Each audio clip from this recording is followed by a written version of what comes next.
ஜம்மு காஷ்மீரில் நடந்த தீவிரவாத தாக்குதலில் பாகிஸ்தான் ராணுவத்தின் தளபதி அசிம் முனிர் நேரடி தலையீட்டின் கீழ் இந்த தாக்குதல் நடத்தப்பட்டு இருக்கலாம் என்று கூறப்படுகிறது.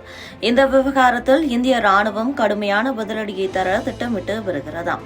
பஹல்காம் தாக்குதலுக்கு பின் பல காரணங்கள் சொல்லப்பட்டாலும் இந்த தாக்குதலுக்கு பின் பாகிஸ்தான் ராணுவத்தின் மறைமுக தொடர்பு இருக்கலாம் என்று கூறப்படுகிறது. அதாவது பாகிஸ்தான் ராணுவத்தின் தளபதி அசிம் முனிர் நேரடி தலையீட்டின் கீழ் இந்த தாக்குதல் நடத்தப்பட்டு இருக்கலாம் என்று கூறப்படுகிறது. ஏனென்றால் இந்த தாக்குதல் தீவிரவாத தாக்குதல் போல இல்லை. பஹல்காம் தாக்குதலில் தொடர்புடைய தீவிரவாதி ஹாஷிம் முசா முன்னாள் பாரா கமாண்டோ என கூறப்படுகிறது. பாகிஸ்தான் ராணுவத்தின் சிறப்பு பிரிவான SSIயை சேர்ந்தவர் இவர் என்று கூறப்படுகிறது.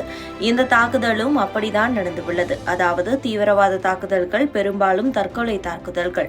தீவிரவாதிகள் தங்கள் உயிரை பற்றி கவலைப்பட மாட்டார்கள். ஆனால் ராணுவ பயிற்சி தாக்குதல்களில் தாக்குதல் நடத்துபவர்கள் உயிருடன் திரும்பி வர திட்டம் வகுத்திருக்கிறார்கள். உள்ளே புகுந்து தாக்கிவிட்டு வெளியே உயிருடன் வர வேண்டும் என்பதே இவர்களுக்கு இருக்கும் டாஸ்க்.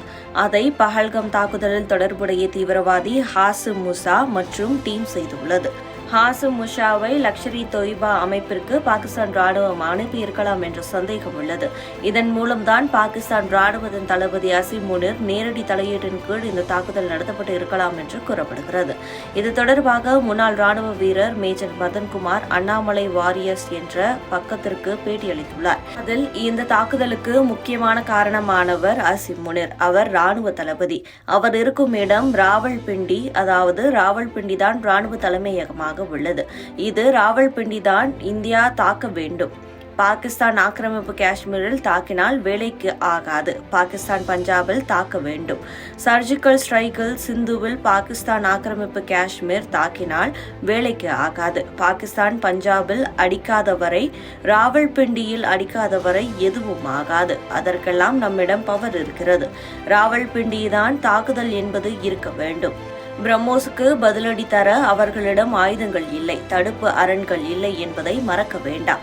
நம்மிடம் ஆப்ஷன் நிறைய உள்ளது. முப்படை தளபதிகள் காம்பேட் ரெடி மோடில் உள்ளனர். போருக்கு செல்லும் முந்தைய நிலை இது என்று மேஜர் மதன்குமார் கூறியுள்ளார்.